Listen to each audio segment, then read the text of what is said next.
जय हिंद, जय भारत, जय भीम साथियों। सबसे पहले मैं आप सभी को, समस्त देशवासियों को स्वतंत्रता दिवस की शुभकामनाएं देता हूं।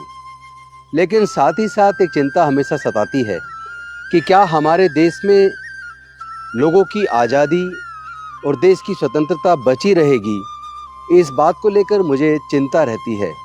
मुझे डॉक्टर बाबा साहेब अम्बेडकर जी का 25 नवंबर 1948 का संविधान सभा के सामने रखा वो भाषण, जिसमें उन्होंने 2 चिंताएं जाहिर की थी, वो चिंताएं याद आती हैं। जिसमें उन्होंने कहा था कि जिस दिन देश के लोग धर्म को देश से ऊपर मान लेंगे, उस दिन देश की आज़ादी खतरे में पड़ जाएगी। और दूसरी चिंता उन्होंने जाहिर की थी, जिस दिन देश के लोग किसी नेता के प्रति इस हद तक नतमस्तक और अंधे हो जाएंगे, भक्त हो जाएंगे कि वो नेता निरंकुश हो जाएगा और लोगों के खुद हक अधिकार छीनना शुरू कर देगा, उस दिन लोग अपनी आज़ादी खो देंगे। आज वो चिंताएं सच साबित हो रही हैं।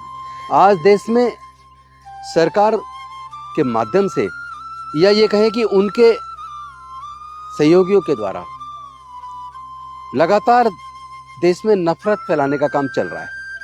लगातार उस नफरत फैलाने वाले भाषणों की वजह से देश के कई हिस्सों में दंगे तक हो गए हैं।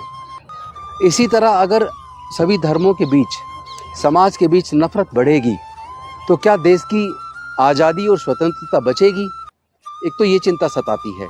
दूसरी तरफ अभी भारत सरकार एक बिल लेकर आई है राज्यसभा के अंदर, और वो बिल ये है कि जो चुनाव होता है, उस चुनाव को कराने के लिए चुनाव आयोग है। चुनाव आयोग में चीफ इलेक्शन कमीशन और उसके बाकी मेंबर कमिश्नर्स होते हैं।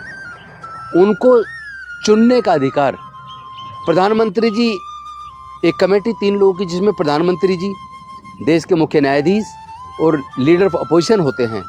लेकिन इस बिल के माध्यम से मुख्य न्यायाधीश के स्थान पर प्रधानमंत्री जी के द्वारा चुना हुआ कोई मंत्री या कोई अधिकारी अगर उसमें होगा तो चुनाव निष्पक्ष होगा, इस बात पर संदेह होता है। क्योंकि यूपी के चुनाव में, बिहार के चुनाव में इस तरह के आरोप लगे हैं कि सरकार ने कलेक्टर्स के माध्यम से और मशीनरी के माध्यम से कुछ जीते हुए चुनाव को हरवा दिया, या ये कहिए जहां उनको लग रहा था कि वो कम वोटों से हारे हैं, उनमें भी कुछ इस तरह हुआ कि हारे हुए व्यक्ति को जीता हुआ भी दिखा दिया, जिससे चुनाव आयोग पर लोगों का विश्वास पहले से ही घट रहा था। ईवीएम पे भी लोग भरोसा नहीं कर रहे थे।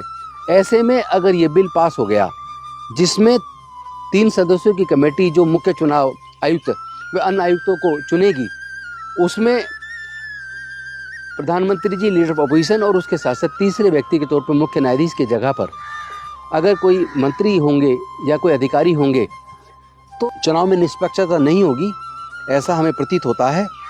और ये चिंता मुझे लगता है पूरे देशवासियों को सता रही है।